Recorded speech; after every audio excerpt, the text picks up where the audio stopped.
എന്നെ സംബന്ധിച്ചിടത്തോളം MGS എന്ന് പറയുന്നൊരു മൂന്നക്ഷരം ഞാൻ ആദ്യം കാണുന്നത് മാതൃഭൂമി ആഴ്ച പതിപ്പിൽ 1960കളുടെ അവസാനം. അന്ന് ഞാനൊരു പ്രീ ഡിഗ്രി വിദ്യാർത്ഥിയായിരുന്നു. ആ സമയത്ത് എഴുതി കണ്ട കുറേ ലേഖനങ്ങളിൽ നിന്നാണ്.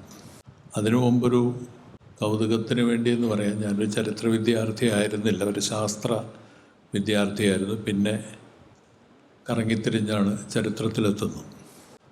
ആ സമയത്ത് കേരള ചരിത്രത്തിൻ്റെ ഇരുളടഞ്ഞ ഏടുകൾ എന്ന് പറയുന്ന ഇളംകുളത്തിൻ്റെ പുസ്തകം അതിനു മുമ്പ് വായിച്ചിരുന്നു. അതിനുശേഷം കേരള ചരിത്രത്തെക്കുറിച്ചുള്ള ലേഖനങ്ങൾ വല്ലപ്പോഴൊക്കെ വരുമ്പോൾ കാണുമ്പോൾ വായിക്കുമായിരുന്നു. അങ്ങനെ വായിച്ച ആ ഒരു ഓർമ്മയാണ് എന്നെ സംബന്ധിച്ചിടത്തോളം ഉള്ളത്. പിന്നെ ഈ വായിക്കാനുള്ള കൗതുകം ചെറുപ്രായത്തിൽ ഈ മൂന്നക്ഷരം ഇങ്ങനെ ഒരാളുടെ എന്താ പറയണ്ടേ ഇനീഷ്യൽസായിട്ട് ഇങ്ങനെ വരുന്നത് വളരെ വിചിത്രമായിട്ട് തോന്നിയോണ്ടും കൂടിയാണ്. സാധാരണ K അല്ലെങ്കിൽ B എന്നൊക്കെ പറയുന്ന ഒരാളുടെ ഇനീഷ്യലിന് പകരം ഒരാൾക്ക് ഈ മൂന്നക്ഷരം ഇനീഷ്യലായിട്ട് എങ്ങനെ വന്നു എന്നുള്ളത് ഞാൻ കുറേ അന്വേഷിച്ചിരുന്നു. ഇപ്പോഴാണ് ഡോക്ടർ റസാഖ് എന്നെ ബോധ്യപ്പെടുത്തിയത് അതിങ്ങനെയാണ് എന്നുള്ളത്. അതിന് അദ്ദേഹത്തിൻ്റെ നന്ദി ആദ്യമായിട്ട് രേഖപ്പെടുത്തുകയാണ്. കാരണം ഈ മൂന്നക്ഷരം എന്താണ് എന്നുള്ളത് മുറ്റായിലാണോ വേറെ എന്തെങ്കിലും ആണോ എന്നൊരു ചെറിയ സംശയം ഉണ്ടായിരുന്നു. എൻ്റെ ഒരു സുഹൃത്ത് എന്നോട് പറഞ്ഞത് മഞ്ഞപ്ര എന്നാണ്, അത് ശരിയല്ല എന്നും മുറ്റായിലാണ് ശരിയെന്നും എന്നെ ബോധ്യപ്പെടുത്തി തന്നത്. എന്നെ വളരെ നന്ദിയുണ്ട്. പക്ഷേ ചരിത്ര രചനയിൽ MGS വഹിച്ച പങ്കാണ് ഇതിൽ പ്രധാനപ്പെട്ട വിഷയം. അത് നമ്മൾ കുറച്ചുകൂടി സമയമെടുത്ത് ചെയ്യേണ്ട ഒരു കാര്യമാണ്. പക്ഷെ ചില സൂചനകൾ മാത്രമാണ് ഇവിടെ നൽകാനായിട്ട് ശ്രമിക്കുന്നു. നമ്മൾ ഒരു കാലഘട്ടത്തിൽ, പ്രത്യേകിച്ച് 19ാം നൂറ്റാണ്ടിൻ്റെ അവസാനത്തിൽ വില്യം ലോഗൻ്റെ മലബാർ ഗ്രന്ഥത്തിൽ ഒരു തരത്തിലുള്ള ഒരു ചരിത്ര വിഭജനം നടത്തിയിരുന്നു. അദ്ദേഹം 2 ചാപ്റ്റേഴ്സ് എഴുതിയിരുന്നത്. ആദ്യ ചാപ്റ്റർ എന്ന് പറയുന്നത് history of Kerala from traditional sources, രണ്ടാമത്തെ ചാപ്റ്റർ എന്ന് പറയുന്നത് ഹിസ്റ്ററി ഓഫ് കേരള ഫ്രം അതിനുശേഷം വന്നിട്ടുള്ള മോഡേൺ സോഴ്സസ്.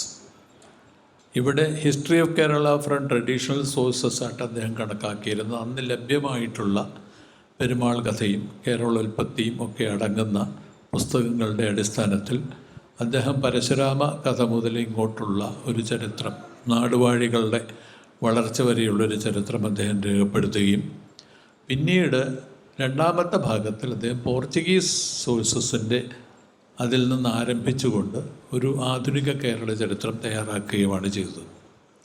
ഇത് ഈ പറയുന്ന ഒരു ഡിവിഷൻ അത് ഏതാണ്ടൊരു 19ാം നൂറ്റാണ്ട് 20ാം നൂറ്റാണ്ടിൻ്റെ മധ്യം വരെ നിലനിന്ന ഒരു കാര്യമാണ്. മിക്കവാറും എല്ലാ ചരിത്രകാരന്മാരെ കാലത്തെ രചനകളൊക്കെ പരിശോധിച്ച് നോക്കിക്കഴിഞ്ഞാൽ നമുക്ക് കാണാൻ കഴിയുന്നത് ഈ വാസ്കോഡഗാമയ്ക്ക് മുമ്പ് വാസ്കോഡഗാമയ്ക്ക് ശേഷം എന്ന് പറയുന്നൊരു വിഭജനം അന്നുണ്ടായിരുന്നു. ഇതിനെ തകർക്കാനായിട്ട് ഒരുപക്ഷെ ആദ്യം കൃത്യമായിട്ട് ശ്രമിച്ച ആൾ എളംകുളം കുഞ്ഞൻപിള്ളയാണ്. എളംകുളം ഈ വാസ്കോഡഗാമ എപ്പോക്ക് എന്ന് സർദാർ KM പണിക്കരൊക്കെ വിളിച്ച ആ ഒരു കാലഘട്ടം അതേ രീതിയിൽ എടുക്കാതെ അതിനു പകരം അതിനു മുമ്പ് നിലവിലിരുന്ന ചരിത്രത്തിനെക്കുറിച്ചുള്ള സങ്കല്പങ്ങൾ മുഴുവനും പരിശോധിച്ചുകൊണ്ട് അദ്ദേഹം മറ്റൊരു നിർദ്ദേശം മുന്നോട്ട് വെച്ചു. ആ മറ്റൊരു നിർദ്ദേശമെന്ന് പറയുന്നത് സംഘ കാലഘട്ടമെന്ന് നമ്മൾ ഇന്ന് വിളിക്കുന്ന, പണ്ട് കാലത്ത് വിളിച്ചിരുന്ന, ഇപ്പോൾ പഴന്തമിഴ് പാട്ടുകളുടെ കാലഘട്ടം. അത് എല്ലാവരും അംഗീകരിക്കുന്നില്ല. നമ്മുടെ നാട്ടിലുള്ള ചരിത്ര പണ്ഡിതന്മാരും ചരിത്ര ഗവേഷണ വിദ്യാർത്ഥികളും ഇപ്പോഴും സംഘം എന്ന് തന്നെയാണ് ഉപയോഗിക്കുന്നത്. അത് പഴന്തമിഴ് പാട്ടുകളുടെ കാലഘട്ടം എന്ന് പറയുന്നതാണ് കൂടുതൽ ശരി എന്നാണ് എൻ്റെ ധാരണ. അപ്പോൾ ഈ പറയുന്ന കാലഘട്ടത്തിലുണ്ടായി വന്ന ഒരു ചേരന്മാരുടെ, ആദ്യകാല ചേരന്മാരുടെ ഒരു ഘട്ടം, പിന്നീട് ശിലാശാസനങ്ങളിലൂടെ കണ്ടെടുക്കപ്പെട്ട, ആ ശിലാശാസനങ്ങൾ പലതും നേരത്തെ തന്നെ കണ്ടെടുക്കപ്പെട്ടവയാണ്, പക്ഷേ അവയെ സനിഷ്കർഷമായിട്ടുള്ള ഒരു പരിശോധനയ്ക്ക് വിധേയമാക്കിയിരുന്നില്ല. അങ്ങനെ ഒരു പരിശോധനയ്ക്ക് വിധേയമാക്കിക്കൊണ്ട് നടത്തിയ ഒരു അന്വേഷണം ആണ് എളംകുളം കുഞ്ഞൻപിള്ള നടത്തിയത്.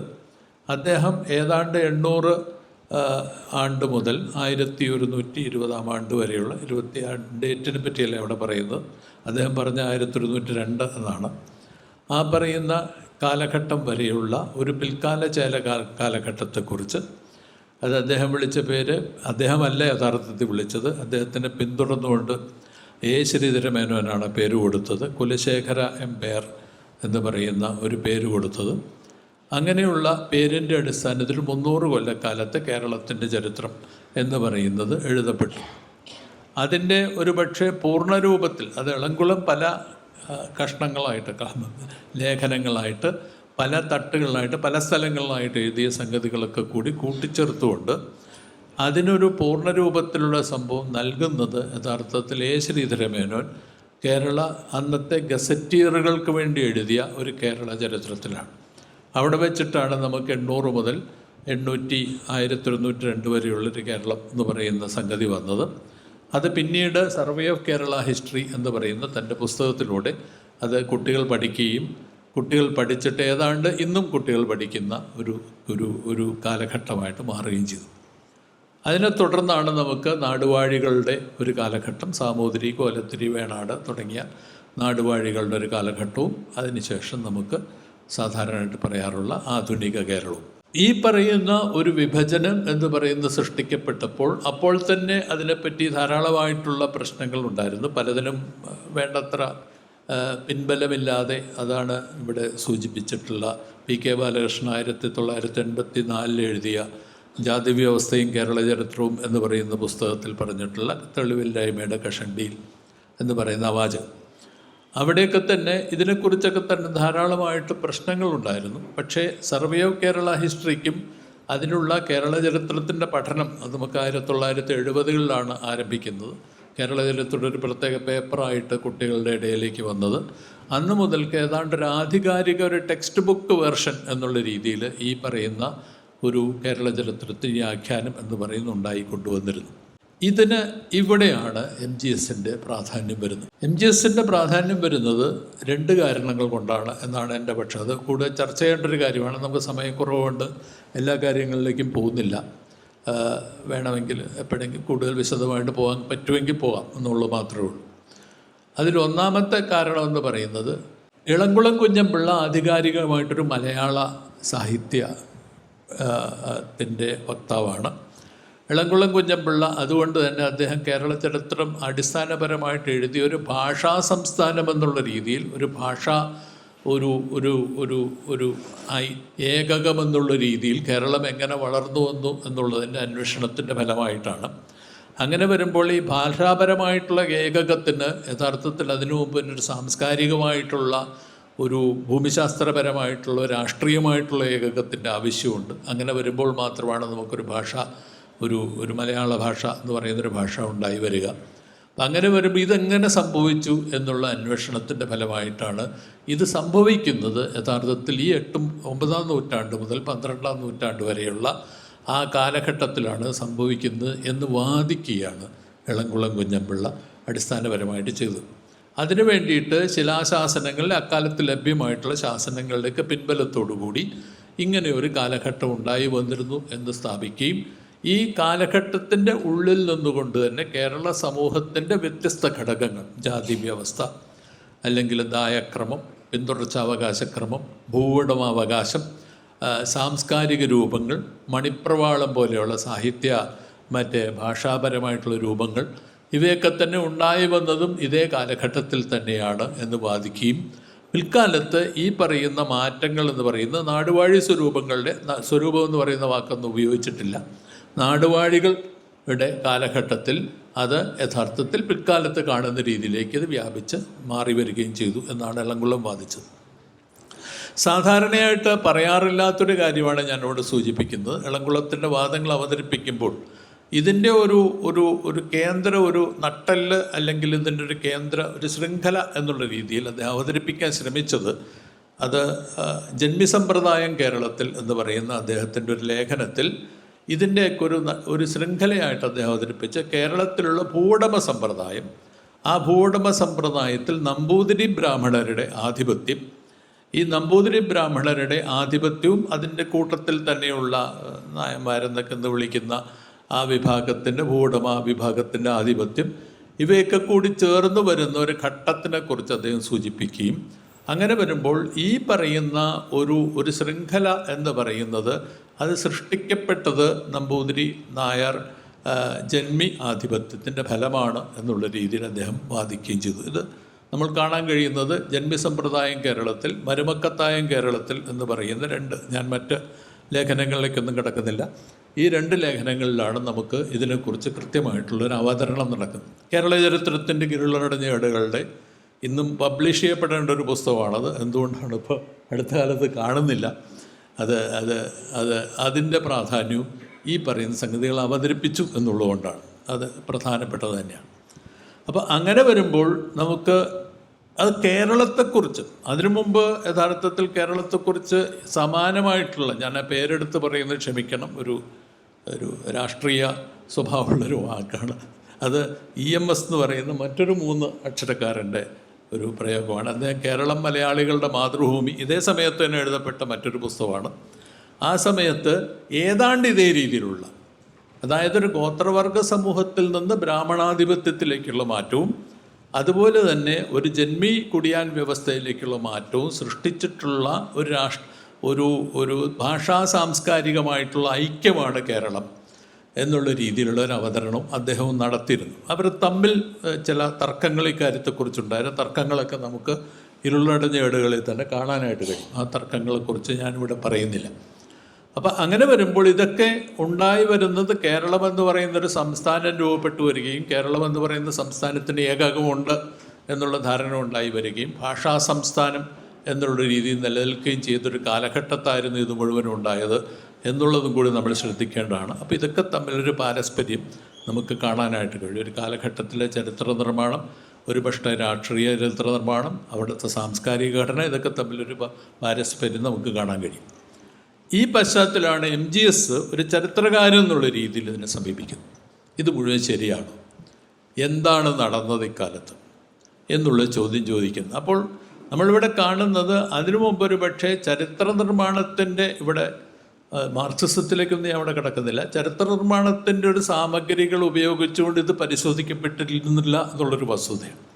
അപ്പം ചരിത്ര നിർമ്മാണത്തിൻ്റെ സാമഗ്രികൾ ഉപയോഗിച്ചുകൊണ്ട്, ചരിത്ര നിർമ്മാണത്തിൻ്റെ സാമഗ്രികൾ എന്ന് ഞാൻ പറയുന്നത് പുരാവസ്തു വിജ്ഞാനീയം, അല്ലെങ്കിൽ ലിഖിത വിജ്ഞാനീയം, അല്ലെങ്കിൽ അക്കാലത്തെ സാഹിത്യകൃതികൾ, അക്കാലത്തെ മറ്റു തെളിവുകളൊക്കെ അടിസ്ഥാനത്തിൽ ഒരു എവിഡൻസ് ബേസ്ഡ്, ഒരു സോഴ്സ് ബേസ്ഡ് എന്ന് പറയുന്ന രീതിയിലുള്ള ഒരു ചരിത്ര നിർമ്മാണ രീതിക്ക് യഥാർത്ഥത്തിൽ ഈ പറയുന്ന ഇളംകുളം പറയുന്നതോ മറ്റുള്ളവർ പറയുന്നതായിട്ടുള്ള കാര്യങ്ങൾ അവയുമായിട്ട് പൊരുത്തപ്പെടുന്നതാണോ എന്നുള്ള ചോദ്യമാണ് അദ്ദേഹം ചോദിച്ചത്. കേരള ചരിത്രത്തിൻ്റെ അടിസ്ഥാന ശിലകൾ എന്നുള്ള പേരിൽ ആദ്യം എഴുതിയ ഒരു ലേഖന സമാഹാരത്തിൽ ഈ പ്രശ്നം ഉന്നയിക്കുന്നത് നമുക്ക് കാണാനായിട്ട് കഴിയും. പിന്നീട് അദ്ദേഹത്തിൻ്റെ ഗവേഷണ പ്രബന്ധത്തിലും അതിനുശേഷം അദ്ദേഹം എഴുതിയ നിരവധി ലേഖനങ്ങളിലുമൊക്കെ ആയിട്ട് അദ്ദേഹം ഇക്കാര്യം വീണ്ടും വീണ്ടും ആവർത്തിക്കുകയാണ് ചെയ്യുന്നത്. അതിൽ അദ്ദേഹം ചൂണ്ടിക്കാണിച്ച 2-3 കാര്യങ്ങൾ വളരെ പ്രധാനമായിട്ട് കരുതുന്നു. അതുമാത്രമാണ് ഞാൻ ഇവിടെ പറയാനായിട്ട് ശ്രമിക്കുന്നത്. ഒന്ന്, നമുക്കിവിടെ ഒരു രാഷ്ട്രീയ ഏകകം ഉണ്ടായി വന്നു എന്ന് തെളിയിക്കണമെന്നുണ്ടെങ്കിൽ ആ രാഷ്ട്രീയ ഏകകം ഉണ്ടായി വരുന്നതിന് ആധാരമായിട്ട് ചരിത്രത്തിൽ വരുന്ന ഒരു സമൂഹഘടനയിലും അതുപോലെ തന്നെ സാംസ്കാരിക ഘടനയിലും അക്കാലത്തെ രാഷ്ട്രീയ നീതിക്രമത്തിലുമൊക്കെ വരുന്ന മാറ്റങ്ങൾ വളരെ പ്രധാനമാണ്. നമുക്ക് പെട്ടെന്നൊരു രാജാക്കന്മാരുണ്ടാവില്ല, ഭരണാധികാരം ഉണ്ടാവില്ല, അങ്ങനെ യാതൊന്നും ഉണ്ടാവാനായിട്ട് പോകുന്നില്ല. അത്തരത്തിലുള്ള മാറ്റങ്ങൾ എന്ന് പറയുന്നത് വളരെ പ്രധാനമാണ്. കേരളത്തിനെ സംബന്ധിച്ചിടത്തോളം നമ്മൾ ഈ ചേര രാജാക്കന്മാരെന്ന് പറയുന്ന ആളുകൾ, അല്ലെങ്കിൽ ശ്രീധരമേനോൻ പറയുന്ന കുലശേഖര എംപയർ എന്ന് വിളിക്കുന്ന സംഗതി ശരിയാണെങ്കിൽ അതൊരു എംപയർ ആയിരുന്നു. ആരാണ് കുലശേഖരന്മാർ, എങ്ങനെ അവർ വളർന്നു വന്നു തുടങ്ങിയിട്ടുള്ള ചോദ്യങ്ങൾ ഇവിടെ ചോദിക്കേണ്ട ആവശ്യമാണ്. അങ്ങനെ ചോദിക്കുമ്പോൾ നമുക്ക് കിട്ടാവുന്ന തെളിവുകൾ എന്ന് പറയുന്നത് പ്രധാനമായിട്ട് അക്കാലത്ത് ഏതാണ്ട് 150ഓളം വരുന്ന ശിലാശാസനങ്ങളും മറ്റ് ശാസനങ്ങളുമാണ്. ഈ ശാസനങ്ങളെ പൂർണ്ണരൂപത്തിൽ ശേഖരിച്ച് അവയെ മുഴുവൻ കൃത്യമായി പരിശോധിക്കാൻ ശ്രമിച്ചുകൊണ്ട് അവയുടെ അടിസ്ഥാനത്തിൽ ഈ ഇളംകുളം പറഞ്ഞു വെച്ച കാര്യങ്ങളെ പുനരാവിഷ്കരിക്കാനുള്ള ശ്രമമാണ് ഒന്നാമത് നടത്തിയത്. അതായത് കൃത്യമായിട്ടുള്ള ഒരു ക്രൊണോളജി സൃഷ്ടിക്കുകയും അതിൻ്റെ അടിസ്ഥാനത്തിൽ ഇത് എത്രമാത്രം ഈ പറയുന്ന ഒരു രാജവംശ പരമ്പര അങ്ങനെ ഉണ്ടെങ്കിൽ അങ്ങനെ ഒന്നുണ്ടോ, അഥവാ അങ്ങനെ നമുക്ക് സ്ഥാപിക്കാൻ കഴിയുമോ എന്നുള്ള അന്വേഷണം നടത്തുകയാണ് ഒന്നാമത് MGS ചെയ്തത്. രണ്ടാമത്തെ പ്രധാനപ്പെട്ട കാര്യമെന്ന് പറയുന്നത്, ഇങ്ങനെയൊരു രാഷ്ട്രീയ ഒരു രൂപം ഉണ്ടായി വന്നിട്ടുണ്ടെങ്കിൽ അതിൻ്റെ ആധാരമായിട്ട് ഒരു സാമൂഹ്യ മാറ്റം സൃഷ്ടിക്കണം. അവിടെയാണ് ഇവിടെ ഡോക്ടർ റസാക്ക് സൂചിപ്പിച്ച മാർക്സിസ്റ്റ് മെത്തഡോളജിയുടെ പ്രാധാന്യം വരുന്നത്. അതായത് മെത്തഡോളജി ഉപയോഗിച്ചുകൊണ്ട്, ഒരു രീതിശാസ്ത്രക്രമം ഉപയോഗിച്ചുകൊണ്ട് നിങ്ങൾക്കൊരു രാഷ്ട്രീയ വ്യവസ്ഥ സൃഷ്ടിക്കപ്പെടണമെങ്കിൽ അതിൻ്റെ ആധാരമായിട്ടുള്ള സാമൂഹ്യമായിട്ടുള്ള പരിവർത്തനം സംഭവിക്കണം. അങ്ങനെയുള്ള സാമൂഹ്യമായ പരിവർത്തനം എന്ന് പറയുന്നത് കേവലമായിട്ടുള്ള ചില സൂചനകൾ കൊണ്ട് മാത്രം പറയേണ്ടുന്ന ഒന്നല്ല. അതിലപ്പുറം കടന്നു വന്നിട്ട് നമുക്ക് രാഷ്ട്രീയ ഭരണക്രമവും അവിടുത്തെ സാമൂഹ്യ വ്യവസ്ഥയിൽ വരുന്ന മാറ്റങ്ങളും തമ്മിലുള്ളൊരു പാരസ്പര്യം നമുക്ക് ഉറപ്പുവരുത്താനായിട്ട് കഴിയണം എന്നുള്ളതാണ്. ഇതാണ് രണ്ടാമത്തെ പ്രധാനപ്പെട്ട കാര്യമായിട്ട് MGS സൂചിപ്പിച്ചത്. MGSൻ്റെ തീസിസിൽ ഈ കാര്യം വളരെ വ്യക്തമായിട്ട് ഇത് വിശദീകരിക്കുന്നത് നമുക്ക് കാണാനായിട്ട് കഴിയും. അദ്ദേഹത്തിൻ്റെ ചാപ്റ്റേഴ്സിലേക്ക് ഇന്ന് അവിടെ കിടക്കുന്നില്ല, അദ്ദേഹം പൂർണ്ണമായിട്ട് വിശദീകരിക്കുന്നത് നമുക്ക് കാണാനായിട്ട് കഴിയും. ഇവിടെ അദ്ദേഹം വാദത്തിൻ്റെ പൂർണ്ണാംശങ്ങളിലേക്ക് ഞാൻ അവിടെ പോകുന്നില്ല. ഒന്ന്, അതിൽ വാദിച്ചൊരു സംഗതി, ഒരു കാർഷിക സമ്പദ് വ്യവസ്ഥ ഉണ്ടായി വന്നിരുന്നു. ആ കാർഷിക സമ്പദ് വ്യവസ്ഥയുടെ ആധാരമെന്ന് പറയുന്നത് ബ്രാഹ്മണ ഗ്രാമങ്ങൾ, പിന്നീട് അദ്ദേഹം കാർഷിക ഗ്രാമങ്ങൾ എന്ന പേര് മാറ്റി ആ കാർഷിക ഗ്രാമങ്ങളുടെ, നദീതട പ്രദേശങ്ങളിലുള്ള കാർഷിക ഗ്രാമങ്ങളുടെ സൃഷ്ടിയാണ് ഈ പറയുന്ന, അതിൻ്റെ ഫലമായിട്ടുണ്ടായി വന്ന വൻതോതിലുള്ള കാർഷിക വ്യവസ്ഥയുടെയും അതിനോടൊപ്പം തന്നെ കാർഷിക ബന്ധങ്ങളുടെയും എന്ന് പറഞ്ഞാൽ ഉടമ, അടിമ, കാരായ്മ, ഊരായ്മ തുടങ്ങി പലതരത്തിലുള്ള ബന്ധങ്ങളുടെയും വ്യാപനമാണ് ഈ പറയുന്ന ഒരു പുതിയ വ്യവസ്ഥിതിയിലേക്ക് സൃഷ്ടിച്ചത് എന്നുള്ളതാണ് ഏറ്റവും പ്രധാനപ്പെട്ട ഒരു വാദം. അങ്ങനെ വരുമ്പോൾ അദ്ദേഹം ചൂണ്ടിക്കാണിച്ച പ്രധാനപ്പെട്ട സംഗതി, ഇതിൻ്റെ ഫലമായിട്ടുണ്ടായി വരുന്ന ഒരു കാർഷിക വ്യവസ്ഥയുടെ ഭാഗമായിട്ടുണ്ടായി വരുന്ന ഒരു മിച്ച ഉൽപ്പന്നത്തിൻ്റെ ഒരു ശേഖരണമാണ്.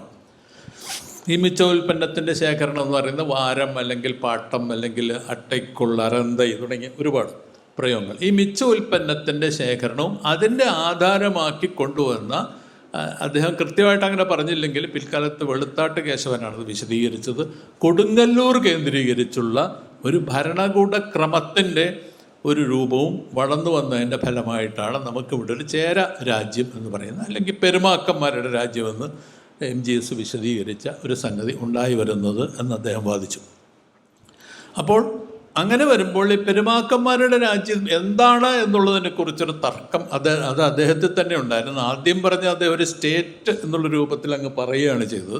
പക്ഷെ പിൽക്കാലത്തെ MGSൻ്റെ രചനകളിൽ ഈ സ്റ്റേറ്റ്, ഭരണകൂടം, രാജവംശാവലി തുടങ്ങിയവയൊക്കെ തന്നെ അദ്ദേഹം ക്വാളിഫൈ ചെയ്യുന്നതായിട്ട് കാണാം. അദ്ദേഹം ഈ സ്റ്റേറ്റ് അല്ലെങ്കിൽ രാജകൂലം അല്ലെങ്കിൽ ഭരണകൂടം എന്നൊക്കെ പറയുന്നത് അദ്ദേഹം ഒരു ഘട്ടം കഴിഞ്ഞപ്പോൾ അദ്ദേഹം മറ്റൊരു പ്രയോഗം, അത് പ്രത്യേകിച്ച് അദ്ദേഹത്തിൽ 1980s വന്നിട്ടുള്ള ചില പ്രധാനപ്പെട്ട ലേഖനങ്ങളുണ്ട്.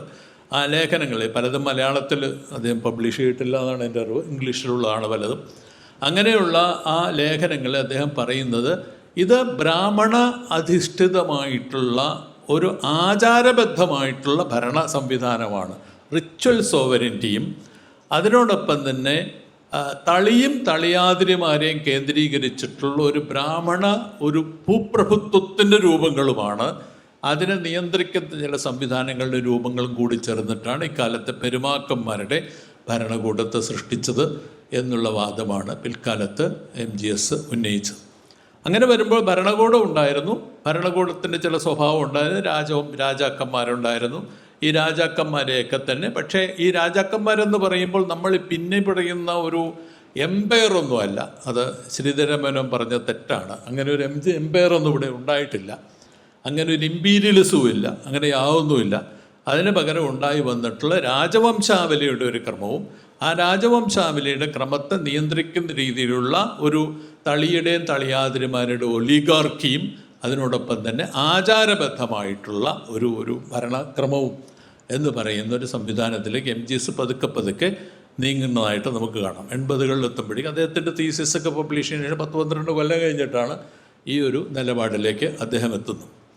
അപ്പോൾ ഇത്തരത്തിലുള്ള ഒരു കാഴ്ചപ്പാട് നമുക്ക് ഇത് എങ്ങനെ വളർന്നു വന്നു എന്നുള്ള ചോദ്യത്തിന് ഈ ബ്രാഹ്മണാധിപത്യത്തിൻ്റെ വളർച്ച അഥവാ മുമ്പ് പറഞ്ഞ ഈ ആചാരബദ്ധതയുടെയൊക്കെ തന്നെ വളർച്ചയുടെ പശ്ചാത്തലത്തിൽ കച്ചങ്ങൾ തുടങ്ങിയിട്ടുള്ള ചില വ്യവസ്ഥകൾ തുടങ്ങിയിട്ടുള്ള സംവിധാനങ്ങളെക്കുറിച്ച് അദ്ദേഹം പറയുന്നുണ്ട്.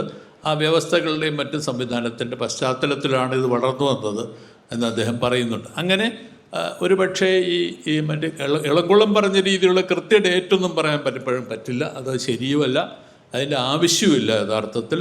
അതിന് പകരം പലപ്പോഴും രാജാക്കന്മാർക്ക് ഈ പറയുന്ന അഭിഷേകനാമങ്ങൾ തുടങ്ങിയിട്ടുള്ള വാക്കുകൾ ഒരു പട്ടാഭിഷേകം നടത്തി രാജാക്കന്മാർ വായിച്ച വരുമ്പോൾ അവർക്കൊരു പേര് കൊടുക്കും. ആ പേരാണ് ഈ രാജശേഖരൻ, കുലശേഖരൻ, മറ്റ് പലതരത്തിലുള്ള ഹിന്ദുക്കോത, അങ്ങനെയുള്ള ഭാസ്കര രവി എന്നൊക്കെ പറയുന്ന ഒരുപാട് പേരുകളുണ്ട്. അത്തരത്തിലുള്ള പേരുകളൊക്കെ അവർക്ക് അങ്ങനെ കൊടുക്കപ്പെട്ടതാണ്. അവരുടെ യഥാർത്ഥ പേര് പോലും അതായിക്കൊള്ളണമെന്ന് യാതൊരു നിർബന്ധവുമില്ല. അപ്പോൾ അങ്ങനെ വരുമ്പോൾ ഇത്തരത്തിൽ വളർന്നു വന്നിട്ടുള്ളൊരു കാലഘട്ടത്തെക്കുറിച്ച് അദ്ദേഹം സൂചിപ്പിക്കുന്നു. ഇത് നദീതട പ്രദേശത്തിൽ വരുന്ന ഒരു കേന്ദ്രീകരണം, ഭരണകൂടത്തിൻ്റെ കേന്ദ്രീകരണം എന്നുള്ള രീതിയിൽ പറയുന്നു. പക്ഷേ എങ്ങനെ ഇത് തകർന്നു, അതിനെപ്പറ്റിയാണ് MGSൻ്റെ ഏറ്റവും പ്രധാനപ്പെട്ട അഭിപ്രായ വ്യത്യാസം വരുന്നത്. അവിടെയാണ് ഒരുപക്ഷെ പിൽക്കാലത്ത് ചർച്ച ചെയ്യപ്പെട്ട ഒരുപാട് പ്രശ്നങ്ങളും വരുന്നത്. ഇളംകുളം വാദിച്ചത് ഈ 12-ാം നൂറ്റാണ്ടിൽ 11-12 നൂറ്റാണ്ടുകളിൽ ചേരന്മാരും ചോളന്മാരും തമ്മിൽ യുദ്ധം നടന്നുവെന്നും ഈ യുദ്ധം എന്ന് പറയുന്നത് ഇവിടുത്തെ മുഴുവനും മറ്റേ സാമ്പത്തിക വ്യവസ്ഥയ്ക്ക് തകിടം മറിച്ചുവെന്നും അതിൻ്റെ പശ്ചാത്തലത്തിൽ ഭരണക്രമം ഇല്ലാതായി വന്നുവെന്നും ക്രമേണ നമ്പൂതിരി നായർ ആധിപത്യത്തിൻ്റെ പശ്ചാത്തലത്തിൽ അവർ പിന്തുണയ്ക്കുന്ന കുറേ നാടുവാഴികൾ ഭരണത്തിൽ വന്നുവെന്നുമാണ് ഇളംകുളം വാദിക്കുന്നത്. പക്ഷേ MGS സൂചിപ്പിച്ചത് ചരിത്രപരമായിട്ടുള്ള അന്വേഷണത്തിൻ്റെ ഫലമായിട്ട് നമുക്ക് അങ്ങനെ ഒരു യുദ്ധം നടന്നതായി തെളിവില്ല. അങ്ങനെ ഒരു യുദ്ധം നടന്നതായി തെളിവില്ല എന്നുണ്ടെങ്കിൽ ഈ യുദ്ധം, അത്തരത്തിലുള്ള യുദ്ധം എന്തെങ്കിലും നടന്നിട്ടുണ്ടെങ്കിൽ അതിങ്ങനെയുള്ള മാറ്റങ്ങൾ വരുത്തുകയില്ല. അതിന് ചരിത്രപരമായി പ്രത്യേകിച്ച് തെളിവുകളൊന്നുമില്ല. അങ്ങനെ വരുമ്പോൾ പിന്നീട് എന്ത് ചെയ്യും, എങ്ങനെയാണ് നമ്മൾ ഈ പറയുന്ന ഈ തകർച്ചയെ വ്യാഖ്യാനിക്കുന്നത്? അവിടെയാണ് MGS ഒരു പ്രധാനപ്പെട്ട ഒരു ഇൻ്റർവെൻഷൻ നടത്തുന്നത്. ആ ഇൻ്റർവെൻഷൻ എന്ന് പറയുന്നത് അദ്ദേഹം അതിനു വേണ്ടി ഉപയോഗിക്കുന്നത് കേരളോൽപ്പത്തി എന്ന് പറയുന്ന ചർച്ചാ വിഷയമായിട്ടുള്ള സംഗതിയാണ് അദ്ദേഹം ഉപയോഗിക്കുന്നത്. കാരണം കേരളോൽപ്പത്തി 15-ാം നൂറ്റാണ്ട് തന്നെ ഉണ്ടായിട്ടുള്ള എല്ലാവർക്കും അറിയുന്ന പരശുരാമ ക്ഷേത്രമായിട്ടുള്ള ഒരു കേരളം, പിന്നീട് പെരുമാക്കന്മാരുടെ ഒരു കാലഘട്ടം, അങ്ങനെ നാടുവാഴികളായിട്ട് മാറിയ ഒരു കഥ നേരത്തെ തന്നെ കേരളത്തിലുണ്ട്. ഞാൻ മുമ്പ് പറഞ്ഞ വലിയ ലോകനും മറ്റുമൊക്കെ തന്നെ തൻ്റെ ആദ്യ ഭാഗം എഴുതി. അതിൻ്റെ സമയം പറയണേ,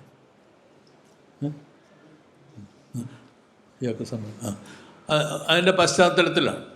അപ്പോൾ അങ്ങനെ വരുമ്പോൾ ഈ പറയുന്ന കേരളോൽപ്പത്തി എന്ന് പറയുന്നതിൻ്റെ പശ്ചാത്തലത്തിൽ നിന്നുകൊണ്ട് അദ്ദേഹം വാദിച്ചൊരു പ്രധാനപ്പെട്ട ഒരു കാര്യം എന്ന് പറഞ്ഞാൽ ക്രമേണ രണ്ട് കാര്യങ്ങൾ MGS പറയാൻ ശ്രമിച്ചു. ഒരു കാര്യം എന്ന് പറയുന്നത് ഈ കേരളത്തിൻ്റെ അല്ലെങ്കിൽ ഈ പറയുന്ന ഈ കാർഷിക വ്യവസ്ഥയുടെ ഭാഗത്തിൻ്റെ വ്യാപനത്തിൻ്റെ ഭാഗമായിട്ട് ധാരാളമായിട്ട് നാടുകൾ ഉണ്ടായി വന്നു. ഇപ്പോൾ കോലത്ത് നാട്, മറ്റേ നെടിയിരിപ്പ് അല്ലെങ്കിൽ എറനാട്, വള്ളുവനാട്, അല്ലെങ്കിൽ കാൽക്കര നാട്, കിഴുമല നാട് തുടങ്ങി വേണാട് വരെയുള്ള ഒരുപാട് നാടുകൾ ഉണ്ടായി വന്നു. ഈ നാടുകളെ കേന്ദ്രീകരിച്ച് ക്രമേണ നാട്ടാരും നാടുവാഴികളും ഒക്കെ തന്നെ ക്രമേണ വളർന്നു വന്നു. അതൊന്ന്. രണ്ടാമത്തെ സംഗതി എന്ന് പറയുന്നത് അദ്ദേഹം വാദിച്ച അല്ലെങ്കിൽ അദ്ദേഹം വ്യാഖ്യാനിക്കാൻ ശ്രമിച്ച മറ്റൊരു കാര്യം എന്ന് പറയുന്നത് ഈ നാടുകളുടെ വളർച്ചയുടെ ഫലമായിട്ട് ക്രമേണ കേന്ദ്രീകൃത ഭരണകൂടം തകരാൻ ആരംഭിച്ചു. ഇത് കുറച്ച് കോംപ്ലിക്കേറ്റഡ് ആയിട്ടൊരു സംഭവമാണ്. കാരണം എങ്ങനെ തകർന്നു എന്നുള്ളത് അദ്ദേഹം ആ രൂപത്തിൽ വിശദീകരിക്കാൻ സാധിക്കുന്നില്ല അദ്ദേഹത്തിന്. അപ്പോൾ അങ്ങനെ വരുമ്പോൾ ഇത് കേന്ദ്രീകൃത ഭരണകൂടം തകരാൻ ആരംഭിച്ചു. അതിൻ്റെ ഫലമായിട്ട് പെരുമാക്കന്മാർ വൻതോതിലുള്ള സാമ്പത്തികമായിട്ടുള്ള മറ്റേ പ്രശ്നങ്ങളിലൊക്കെ അകപ്പെട്ടു. ഈ സാമ്പത്തികമായിട്ടുള്ള പ്രശ്നങ്ങൾ അകപ്പെടുന്നതിൻ്റെ ഏറ്റവും പ്രധാനമായിട്ടുള്ള സൂചനയായിട്ട് അദ്ദേഹം പറയുന്നത് 10-ാം നൂറ്റാണ്ടിൽ 11-ാം നൂറ്റാണ്ടിൻ്റെ ആദ്യത്തിൽ ജൂതന്മാർക്ക് കൊടുത്തൊരു ശാസനമുണ്ട്, ജൂതശാസനം എന്ന് പറയുന്ന ശാസനം. അത് യഥാർത്ഥത്തിൽ ഈ പറയുന്ന രാജാക്കന്മാർ അവർക്ക് സാമ്പത്തികമായിട്ടുള്ള ആവശ്യങ്ങളുണ്ടായിരുന്നുകൊണ്ട് അവർക്ക് അതുകൊണ്ട് അതിനൊരു പ്രതിഫലം എന്നുള്ള രീതി ജൂതന്മാരെ ഇവിടെ സെറ്റിൽ ചെയ്യാൻ അനുവദിച്ചതാണ് എന്നാണ് അദ്ദേഹം പറയുന്നത്. അങ്ങനെ പറയുമ്പോൾ അത്തരത്തിലുള്ള സെറ്റിൽമെൻ്റ് ഉണ്ടാകുമായിരുന്നുകൊണ്ട് ക്രമേണ സംഭവിക്കുന്ന രാജാവിൻ്റെ അധികാരം കുറയുന്നു എന്ന് മാത്രമല്ല ഇത് ആചാരബദ്ധമായിട്ടുള്ള ഒരു രാജഭരണമായതുകൊണ്ട് അതിന് ഈ കുറച്ച് ഐഡിയോളജിക്കലായിട്ടുള്ള സ്വാധീനം കൂടി അതിന് പ്രധാനമാണ്. അങ്ങനെയൊക്കെ വരുമ്പോൾ മറ്റേ കേരളോൽപ്പത്തിയിൽ പറയുന്ന ഭാഗം വയ്ക്കൽ കഥ, അതായത് കോലത്ത് നാട്, മറ്റേ പെരുമ്പടപ്പ്, വേണാട് തുടങ്ങിയിട്ടുള്ള വ്യത്യസ്ത നാടുവാഴികൾക്ക് ഈ ഭൂമി മുഴുവൻ ഭാഗിച്ചു കൊടുക്കുകയും കൂട്ടത്തിൽ ഒരാൾക്ക്, അതായത് മാനിച്ചൻ വിക്കിരൻ എന്ന് പറയുന്ന 2 സഹോദരന്മാർക്ക് അവർക്ക് ചത്തുകൊണ്ട് അടക്കിക്കൊള്ളുക എന്ന് പറഞ്ഞ് ഏറനാടിൻ്റെ പുറത്തുള്ള അധികാരം കൊടുക്കുകയും ചെയ്തു എന്ന് പറയുന്ന സാധാരണ പറയാറുള്ള കേരളോൽപ്പത്തി പറയുന്ന കഥയെ അദ്ദേഹം അംഗീകരിക്കുകയാണ് ചെയ്യുന്നത്. അപ്പോൾ ഈ എന്ന് പറഞ്ഞാൽ മറ്റൊരു ഭാഷയിൽ പറയുകയാണെങ്കിൽ ഒരു തരത്തിലുള്ള എൻ്റെ ഒരു സുഹൃത്തായിട്ടുള്ള, ഞാൻ പേര് പറയാൻ താല്പര്യപ്പെടാത്തൊരു ചരിത്രകാരൻ പറയുന്ന പോലെ, അദ്ദേഹം ഇതൊരു എക്സ്ട്രാപ്പൊളേഷൻ എന്ന് പറഞ്ഞാൽ നിങ്ങൾക്ക് കൃത്യമായിട്ടൊരു ഒരു ഒരു ഒരു ഒരു എന്താ പറയണ്ടത്, എങ്ങനെയാണ് ചെയ്തതെന്ന് നടക്കാത്തതുകൊണ്ട് നമ്മളൊരു വാദം ഉന്നയിക്കുകയാണ്. നിങ്ങൾ വേണമെങ്കിൽ ഖണ്ഡിച്ചോളൂ എന്നുള്ള രീതിയിലുള്ളൊരു വാദമാണ്. നിങ്ങൾക്ക് വേണമെങ്കിൽ ഖണ്ഡിക്കാം എന്നുള്ള രീതിയിലുള്ള വാദമാണ്. അങ്ങനെ അതിൻ്റെ ഫലമായിട്ട് അദ്ദേഹം സംഭവിക്കുന്ന ഒരു വശത്ത് കൊണ്ട് ചേരന്മാരില്ലാതെ മറുവശത്ത് നാടുവാഴികൾ ഉണ്ടായി വന്നു. അപ്പോൾ ക്ലീൻ, പ്രശ്നങ്ങൾ അവസാനിച്ചു എന്നുള്ള മട്ടിലുള്ള ഒരു അവതരണമാണ് അവിടെ. അപ്പോൾ അത് ആ ഒരു പ്രശ്നത്തിൽ നിന്നാണ് നമ്മൾ യഥാർത്ഥത്തിൽ MGSൻ്റെ വാദഗതിയിൽ വരുന്ന ചില ബുദ്ധിമുട്ടുകൾ. അതാണ് ഞാനിനി കുറച്ച് സമയം കൊണ്ട് അവതരിപ്പിച്ച് നിർത്താമെന്നാണ് ഞാൻ വിചാരിക്കുന്നത്. വാദഗതിയിൽ വരുന്ന ബുദ്ധിമുട്ട്, കാരണം ചരിത്രപരമായിട്ട് അദ്ദേഹത്തെ ഒട്ടും തള്ളിക്കളയാൻ പറ്റാത്ത ഒരു ചരിത്രകാരനാണ്. കാരണം ഞാൻ മുമ്പ് പറഞ്ഞു, വെള്ളംകുളത്തിനെ പോലെ അല്ലെങ്കിൽ മറ്റുള്ളവർ പലരും ചെയ്തിട്ടുള്ള വളരെ എന്താ പറയണ്ടേ, തീർച്ചയായിട്ടും ചരിത്ര കൗതുകത്തിൻ്റെ അടിസ്ഥാനത്തിൽ തന്നെയാണ്. പക്ഷെ ആധികാരികമായിട്ടുള്ള ഒരു ഹിസ്റ്റോറിക്കൽ മെത്തേഡിൻ്റെ അടിസ്ഥാനത്തിലല്ല പലരും ചരിത്രം എഴുതിയത്. അതിന് പകരം MGS ഇതിൻ്റെ ഒരു രീതിശാസ്ത്രപരമായിട്ട് കൃത്യത കൊണ്ടുവന്നിട്ട് അതിന് മുഴുവൻ വ്യാഖ്യാനിക്കാൻ ശ്രമിച്ച ഒരാളാണ്. ആ അർത്ഥത്തിൽ MGS ആണ് നമുക്കിവിടെ ഒരു ചരിത്രം സംഭാവന ചെയ്തത് എന്ന് നമുക്ക് വ്യക്തമായിട്ട് പറയാൻ പറ്റും. പക്ഷെ അതേസമയം തന്നെ ഈ വാദഗതിയിൽ ഉള്ള പ്രശ്നങ്ങൾ, അതിനെക്കുറിച്ചുള്ള 2-3 ചോദ്യങ്ങൾ കൂടി ചോദിച്ചുകൊണ്ട് അവതരിപ്പിക്കുകയാണ്. ഷിബി വളരെ ശക്തമായിട്ട് ഇമാതിരി കാര്യങ്ങളെക്കുറിച്ച് വാദിച്ചിട്ടുള്ള ആളാണ്. അതുകൊണ്ട് ഷിബി ഈ ബാക്കിയുള്ള കാര്യങ്ങൾ എന്നെക്കാൾ നന്നായിട്ട് അതൊക്കെ പറയും. അത് പറയാനായിട്ട് ഏൽപ്പിക്കുകയാണ്. അതായത് ഒരു പ്രധാനപ്പെട്ട പ്രശ്നം ഇതിനകത്ത് വരുന്നത്, അത് ഒന്ന് ഈ കാർഷിക വ്യവസ്ഥയുടെ വ്യാപനത്തിൻ്റെ ഭാഗത്തിൽ തന്നെയാണ് ഒന്നാമത്തെ പ്രശ്നം വരുന്നത്. കാരണം നമുക്ക് എളംകുളം നേരത്തെ തന്നെ വാദിച്ചിട്ടുള്ളൊരു കാര്യമാണ്. അത് പല സ്ഥലങ്ങളും തെളിയിക്കപ്പെട്ടിട്ടുള്ളൊരു കാര്യം കൂടിയാണത്. അത് കേരളത്തിൽ അതിപ്പോൾ അടുത്ത കാലത്ത് വേറൊരു ചർച്ച അതിനെക്കുറിച്ച് നടക്കുന്നുണ്ട്. അതിൽ ഞാൻ ഇവിടെ ഇപ്പോൾ തൽക്കാലത്തേക്ക് പോകുന്നില്ല. കേരളത്തിനെ സംബന്ധിച്ചിടത്തോളം നമുക്ക് ആദ്യത്തെ നെൽകൃഷി വ്യാപനം നടക്കുന്ന നദീതടങ്ങളിൽ ഒരുപക്ഷെ ആയിക്കൊള്ളുന്നില്ല. അത് വളർന്നു വരുന്നത് യഥാർത്ഥത്തിൽ ഇവിടുത്തെ മൗണ്ടൻ പാഡി എന്ന് വിളിക്കുന്ന, നമ്മൾ പുനംകൃഷി, മോഡൻ കൃഷി എന്നൊക്കെ വിളിക്കുന്ന രീതിയിലുള്ള, മറ്റേ മലങ്കൃഷി എന്നൊക്കെ വിളിക്കുന്ന ഒരു രൂപത്തിലൂടെയാണ്. കാരണം അതിന് നമുക്ക് തെളിവുകൾ ഇഷ്ടം പോലെയുണ്ട്. ഈ മുമ്പ് ഞാൻ പറഞ്ഞ പഴന്തമിഴ് പാട്ടുകൾ അതിൻ്റെ സൂചനകളുണ്ട് എന്നുള്ളത് മാത്രമല്ല, അത്തരത്തിലുള്ള ആ ധാരാളമായിട്ട് പശ്ചിമഘട്ടങ്ങളിൽ നമുക്ക് കിട്ടിയിട്ടുള്ള ഈ മഹാശിലാ സ്മാരകങ്ങൾ ധാരാളമായിട്ട് കിട്ടിയിട്ടുള്ള സ്ഥലം പശ്ചിമഘട്ടങ്ങളാണ്. ഇപ്പോൾ തിരുവനന്തപുരത്ത് ഏറ്റവും കൂടുതൽ മഹാശിലാ സ്മാരകങ്ങൾ മുഴുവൻ കിട്ടിയിട്ടുള്ളത് നമുക്ക് ഈ കുളത്തൂപ്പുഴ മുഴുവൻ തെക്കോട്ട് മറ്റേ പാലോട് തൊട്ട് ഇങ്ങനെ വെള്ളറട വരെ കിടക്കുന്ന ആ ഒരു ഏരിയയിൽ നിന്നാണ് ഏറ്റവും കൂടുതൽ നമുക്ക് ഈ മഹാശിലാ സ്മാരകങ്ങൾ കിട്ടിയിട്ടുള്ളത്. അപ്പം അങ്ങനെയൊക്കെ വരുമ്പോൾ ഈ പ്രദേശങ്ങളിൽ അത്രയധികം മഹാശിലാ സ്മാരകങ്ങളും മറ്റും വരുന്നുണ്ടെങ്കിൽ അവിടെ ആൾതാമസം ഉണ്ടായിരുന്നു എന്നുള്ളതാണ് അത് കാണിക്കുന്നത്. അങ്ങനെ വരുമ്പോൾ ഈ ആൾതാമസം ഉണ്ടായിരിക്കുമ്പോൾ അവിടെ പാഡി കൃഷി ചെയ്തതായിട്ട്, നെൽകൃഷി ചെയ്തതായിട്ട് പഴന്തമിഴ് പാട്ടുകൾ സൂചിപ്പിക്കുന്നുണ്ട്. ആ നെൽകൃഷി എങ്ങനെ വളർന്നു വന്നു എന്നുള്ളത് നമുക്കറിയില്ല. അപ്പോൾ എന്ന് മാത്രമല്ല, നദീതട പ്രദേശങ്ങളിലേക്കുള്ള നെൽകൃഷി എന്ന് പറയുന്നത് ഇതും തമ്മിലുള്ള ബന്ധം എന്താണ് എന്നുള്ളത് നമുക്ക് വ്യക്തമായിട്ട് അറിയില്ല. ആര് കൃഷി ചെയ്തു, ആരാണ് കൃഷി ചെയ്തത്? കാരണം ഇതിലുള്ളൊരു പ്രശ്നം വരുന്നത്, പ്രൊഫസർ രാജൻ ഗുരുക്കൾ ഇതിനെ വാദിക്കാൻ ശ്രമിച്ച് വെറ്റ്ലാൻഡ് പാഡി കൾട്ടിവേഷൻ, നീർത്തട കൃഷിയുടെ അടിസ്ഥാനത്തിലാണ് ഇത് വളർന്നു വന്നത് എന്ന് അദ്ദേഹം കൃത്യമായിട്ട് പറയുന്നുണ്ട്. പക്ഷേ അദ്ദേഹം പറയുന്നൊരു കാര്യം അതിനോടൊപ്പം തന്നെ പറയുന്നത്, നീർത്തട കൃഷി എന്ന് പറയുന്നത് യഥാർത്ഥത്തിൽ ഇവിടെ ചെയ്തത് അടിയാളരുടെ അധ്വാനം എന്ന് പറയുന്നത് ഇവിടുത്തെ ഉടമസ്ഥ വിഭാഗങ്ങൾ, അതായത് ബ്രാഹ്മണരോ മറ്റുള്ളവരോ ആയിട്ടുള്ള ഉടമസ്ഥ വിഭാഗങ്ങൾ അടിയാളരുടെ അധ്വാനത്തെ ഉപയോഗിച്ചുകൊണ്ടാണ് ഈ നീർത്തട കൃഷി നടപ്പിലാക്കിയത് എന്നുള്ളതാണ് പറയുന്നത്. അങ്ങനെ അടിയാളരുടെ അധ്വാനം ഉപയോഗിച്ചുകൊണ്ട് നീർത്തട കൃഷി നടപ്പിലാക്കിയിരുന്നു എന്നുണ്ടെങ്കിൽ അത് ബ്രാഹ്മണരാവണമെന്നില്ല ആ കൃഷി ചെയ്തത്. അതിനു മുമ്പ് തന്നെ ഒരു കാർഷിക സമൂഹം ഇവിടെ ഉണ്ടായിരുന്നു എന്നുകൂടി നമുക്ക് പറയേണ്ടി വരും. ഈ കാർഷിക സമൂഹം ആരായിരുന്നു? ഇത് നമുക്കറിയാത്ത കാര്യങ്ങളിലൊന്നാണ്. കാരണം അതിനെക്കുറിച്ച് അങ്ങനെ പറയുമ്പോൾ നമ്മൾ ഞാൻ ബ്രാഹ്മണ ഗ്രാമങ്ങൾ ഇല്ലായിരുന്നു എന്നല്ല പറഞ്ഞു വരുന്നത്. ബ്രാഹ്മണ ഗ്രാമങ്ങളൊക്കെ ഉണ്ട്.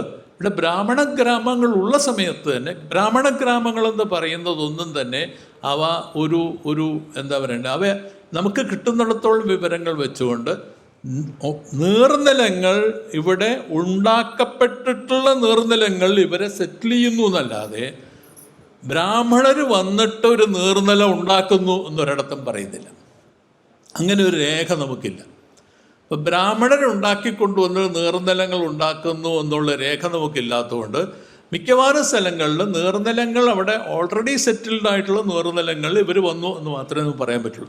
അതുതന്നെ ഏറ്റവും വലിയ നീർനിലങ്ങളുള്ള പ്രദേശങ്ങളാണ് പാലക്കാട് അല്ലെങ്കിൽ തിരുവനന്തപുരം പോലെയുള്ള സ്ഥലങ്ങൾ. അവിടെ ബ്രാഹ്മണ ഗ്രാമങ്ങളില്ല. ഞാൻ പറയുന്നത് അവിടെ ബ്രാഹ്മണ ഗ്രാമങ്ങളില്ല. അപ്പോൾ ബ്രാഹ്മണ ഗ്രാമങ്ങളുടെ വളർച്ചയും കാർഷിക വ്യവസ്ഥയുടെ വളർച്ചയും ഒരുപോലെ തന്നെയാണോ നടന്നത്? ഇത് വ്യത്യസ്തതയുണ്ടോ? അവ തമ്മിൽ എങ്ങനെ നമുക്ക് ബന്ധപ്പെടുത്താം എന്നുള്ളതിനെക്കുറിച്ച് കൂടുതൽ അന്വേഷണങ്ങൾ വേണ്ടിവരും എന്നുള്ളതാണ് ഒരു പ്രധാനപ്പെട്ട കാര്യമായിട്ട് വരുന്നത്. രണ്ടാമത്തെ ഒരു പ്രധാനപ്പെട്ട പ്രശ്നം ബ്രാഹ്മണ ഗ്രാമങ്ങളുടെ കാര്യത്തിൽ വരുന്നത്, നമുക്കിപ്പോൾ കിട്ടുന്ന ഈ പുരാവസ്തു ഗവേഷണത്തിൻ്റെയും പശ്ചാത്തലത്ത് വരുന്ന തെളിവുകൾ അനുസരിച്ച് കേരളത്തിലേക്ക് ജനങ്ങളുടെ വ്യാപനം നടക്കുന്നത് തമിഴ്നാട്ടിൽ നിന്നും കർണാടകത്തിൽ നിന്നുമാണ്. പക്ഷേ ഈ ബ്രാഹ്മണ ഗ്രാമങ്ങളുടെ കഥ ഗ്രാമപദ്ധതിയിലും കേരളോത്പത്തിയിലും പറയുന്ന കഥ അഹിച്ഛത്രം പോലെയുള്ള പ്രദേശങ്ങളിൽ നിന്ന്, അഹിച്ഛത്രം ഐഹോളാണെന്നാണ് കരുതപ്പെടുന്നത്, അത് ഉത്തര കന്നഡയിലാണ്. ഈ ഉത്തര കന്നഡയിൽ കിടക്കുന്ന സ്ഥലത്ത് നിന്ന് ഇങ്ങനെ ആളുകളെ കൊണ്ടുവന്ന് താമസിപ്പിച്ചു എന്നാണ് പറയുന്നത്. പക്ഷെ നമുക്കിവിടെ മെഗാലിത്തിക് സെറ്റിൽമെൻറ്റിൽ കാണുന്ന മുഴുവൻ ആളുകൾ തമിഴ്നാട്ടിൽ നിന്നും കർണാടകത്തിൽ നിന്നും കയറി വന്നു എന്നുള്ളതാണ് നമുക്ക് കാണുന്നത്. കാരണം ഈ മെഗാലിത്തുകളുടെ ഇവിടുത്തെ ഈ മറ്റേ പലതരത്തിലുള്ള കല്ലറകളുടെയും മറ്റൊക്കെ രൂപം തന്നെ തമിഴ്നാടുമൊക്കെ ആയിട്ട് പൊരുത്തപ്പെടുന്നതാണ്. അതിൻ്റെ അർത്ഥം നമുക്ക് ബ്രാഹ്മണർ വരുന്നത് കൂടാതെ ധാരാളമായിട്ട് തമിഴ്നാട്ടിൽ നിന്ന് ആളുകൾ വന്നിട്ടുണ്ട്.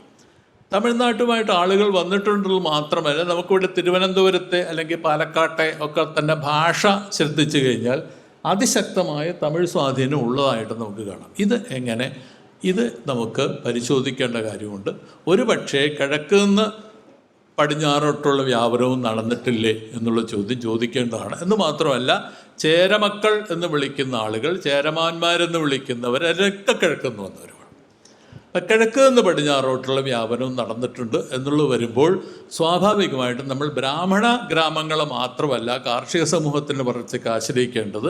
അതിന് പകരം നമുക്ക് മറ്റ് ചില വിഭാഗങ്ങൾ ഇവിടെ ഉണ്ടായിരുന്നു എന്ന് പറയേണ്ടി വരും. ഒരു അബ്രാഹ്മണ കാർഷിക സമൂഹം കേരളത്തിലുണ്ടായിരുന്നു എന്ന് നമുക്ക് വാദിക്കേണ്ടി വരും. അതാണ് ഒരു കാര്യം. അപ്പോൾ ബ്രാഹ്മണരിൽ നല്ല ഇത് മുഴുവനും ഉണ്ടായി വരും എന്ന് മാത്രമല്ല, ഈ നാടുവാഴികൾ തുടങ്ങിയവരും യഥാർത്ഥത്തിൽ ഉണ്ടായി വരുന്ന അങ്ങനെ തന്നെയാണ്. അപ്പോൾ വള്ളുവന്മാർ, വള്ളുവ എന്ന് പറയുന്ന പ്രയോഗം തന്നെ തമിഴാണ്. ഒരു ഉദാഹരണം, വള്ളുവ നാട് എന്ന് പറയുന്ന നാടാണ്. വള്ളുവ എന്ന് പറയുന്ന പ്രയോഗം തന്നെ തഴുന്ന്. വേൾ നാടാണ് വേണാട്. വേൾ എന്ന് പറയുന്ന പ്രയോഗം തമിഴാണ്. അപ്പം അങ്ങനെയൊക്കെ വരുമ്പോൾ നമ്മൾ വിചാരിക്കുന്നതിനൊക്കെ കൂടെ തമിഴുമായിട്ടുള്ള ബന്ധം യഥാർത്ഥത്തിൽ കാണുന്നുണ്ട് എന്നുള്ളതാണ് ശ്രദ്ധിക്കേണ്ടുന്ന ഒരു പ്രധാനപ്പെട്ട കാര്യം. രണ്ടാമത്തെ പ്രധാനപ്പെട്ട കാര്യം, ഈ പറയുന്ന ഇത് മുഴുവനും നടക്കുന്നത്, അത് എൻ്റെ ഭാഷയാണ്, അത് ഇടനാട് എന്ന് വിളിക്കുന്ന നദീതട പ്രദേശങ്ങളിലാണ്. ഇവിടെ കേരളം ഇടനാട് മാത്രമല്ല, കേരളത്തിലൊരു തീരപ്രദേശമുണ്ട്, ഒരു മൗണ്ടൻ പ്രദേശമുണ്ട്, അവിടെ ആൾതാമസമുണ്ട്. അതിപ്രാചീന കാലം മുതൽക്ക് തന്നെ റോമാക്കാർ ഇവിടെ വന്ന് കച്ചവടം നടത്തുന്നുണ്ട്. അതിനുശേഷം അറബി രേഖകളിലും മറ്റുമൊക്കെ തന്നെ ഇവിടുത്തെ തീരപ്രദേശങ്ങളിൽ നടക്കുന്ന കച്ചവടത്തെക്കുറിച്ചും ആൾതാമസത്തെക്കുറിച്ചും ധാരാളമായിട്ടുള്ള വിവരങ്ങളുണ്ട്. മൗണ്ടൻ പ്രദേശങ്ങളിൽ തമിഴ് പാട്ടുകളിലും അല്ലാതെയുള്ള ആളുകൾ കൊള്ളക്കൊടുക്കുകളെക്കുറിച്ച് വിവരങ്ങളുണ്ട്. കമ്മാളർ തുടങ്ങിയിട്ടുള്ള വിഭാഗങ്ങൾ ധാരാളമായിട്ട് ആന്ധ്രയിൽ നിന്നും തമിഴ്നാട്ടിൽ നിന്നൊക്കെ ഇവിടെ വന്ന് താമസിച്ചായിട്ട് വിവരങ്ങളുണ്ട്. എന്ന് മാത്രമല്ല, ഒരുപക്ഷെ നമ്മളുടെ പലതരത്തിലുള്ള സാംസ്കാരിക രൂപങ്ങൾ, അത് കൂടുതൽ ശിബി പറയുന്നതാണ്, സാംസ്കാരിക രൂപങ്ങൾ, നമ്മളെ ചാത്തൻ, ചാക്യാർ, മറ്റേ യക്ഷി, യക്ഷൻ, ഇങ്ങനെയുള്ള സംഗതികൾ മുഴുവനും അതിനൊന്നിനും പ്രത്യേകിച്ച് ബ്രാഹ്മണ ഗ്രാമങ്ങളുമായിട്ട് ഒരു ബന്ധവുമില്ലാത്തവയാണ്. അത് മുഴുവനും വരുന്നത് മറ്റു സ്ഥലങ്ങളിൽ നിന്നാണ്. അപ്പോൾ നമ്മളിവിടെ ഇതെല്ലാം കണക്കിലെടുത്തുകൊണ്ടുള്ളൊരു പഠനം നടത്തിക്കൊണ്ട് മാത്രമേ യഥാർത്ഥത്തിൽ ഈ നാടുകൾ എങ്ങനെ ഉണ്ടായി വന്നു എന്നുള്ളത് പരിശോധിക്കാൻ കഴിയുള്ളൂ. അതാണ് മറ്റൊരു കാര്യം. ഏറ്റവും പ്രധാനപ്പെട്ട മറ്റൊരു പ്രശ്നം, അത് ഞാൻ കൂട്ടിച്ചേർക്കുന്നൊരു കാര്യം മാത്രമാണ്, നമുക്ക് വളരെ എനിക്ക് ബുദ്ധിമുട്ടുണ്ടാക്കിയിട്ടുള്ള കാര്യം എന്ന് പറയുന്നത്, കൊടുങ്ങല്ലൂർ എന്ന് പറയുന്ന പട്ടണം യഥാർത്ഥത്തിൽ അത് മറ്റേ പെരിയാറിൻ്റെ ഡെൽറ്റ പ്രദേശത്താണ് കിടക്കുന്നതെന്നുള്ള വസ്തുതയാണ്. പക്ഷേ അതൊരു നാടുമായിട്ട് യാതൊരു ബന്ധവുമില്ലാത്തതാണ്. എന്ന് പറഞ്ഞാൽ കൊടുങ്ങല്ലൂർക്ക് ഒരു നാടുമായിട്ടും ബന്ധമില്ല. കൊടുങ്ങല്ലൂരാണ് രാജാക്കന്മാരുണ്ടായിരുന്നത്. ഈ ഭരണാധികാരികൾ മുഴുവനും ഉണ്ടായിരുന്നു.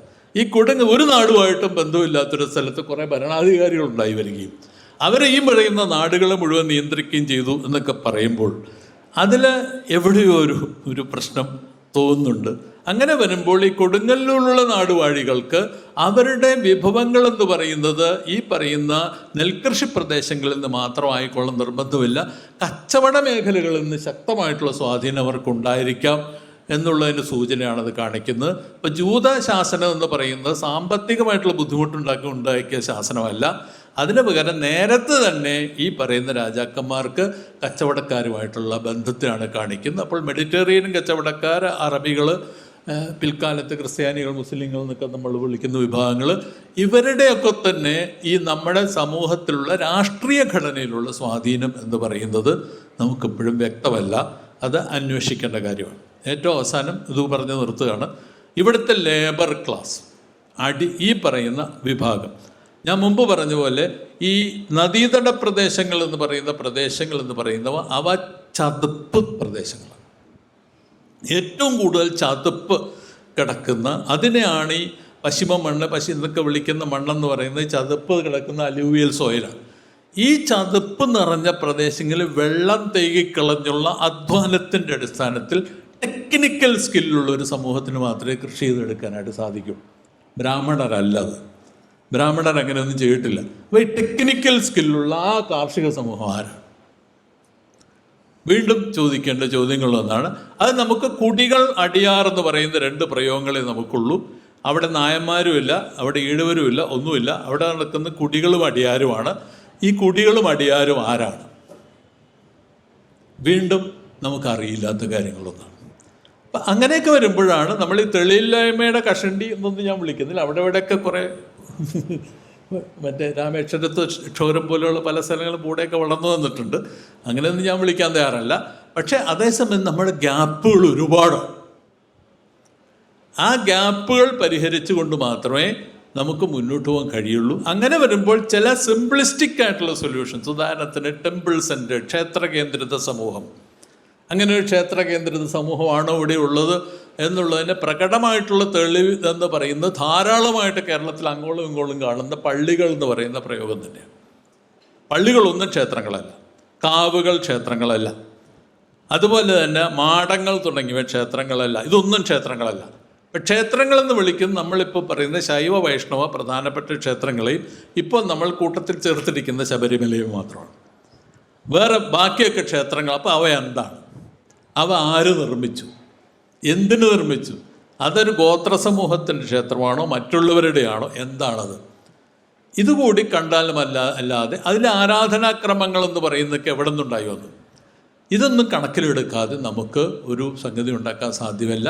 അങ്ങനെ വരുമ്പോൾ കാർഷിക പ്രദേശങ്ങളും മലമ്പ്രദേശവും തീരപ്രദേശവും ചേർന്നിട്ടുള്ള ഇവിടെ താമസിച്ചിട്ടുള്ള വ്യത്യസ്ത ബഹുസംസ്കാര സ്വഭാവമുള്ള, അത് റോമള താപ്പർ ഉപയോഗിച്ചൊരു പ്രയോഗമാണ് ഞാൻ ഉപയോഗിക്കുന്ന, മൾട്ടിക്കൾച്ചറൽ മൊസൈക്ക് എന്ന് വിളിക്കുന്ന ഒരു ബഹുസംസ്കാര സ്വഭാവമുള്ള ഒരു മൾട്ടിക്കൾച്ചറൽ മൊസൈക്കിൻ്റെ പുറത്താണ് നമുക്ക് കേരളത്തിൻ്റെ അടിസ്ഥാന സാംസ്കാരിക രൂപവും കേരളം എന്ന് പറയുന്ന ഒരു ഉത്ഗ്രഥിത ഭൂമിശാസ്ത്രം, ഒരു ഇൻ്റഗ്രേറ്റഡ് ജിയോഗ്രഫി ഉണ്ടായി വന്നത് എന്ന് വാദിക്കേണ്ടി വരും.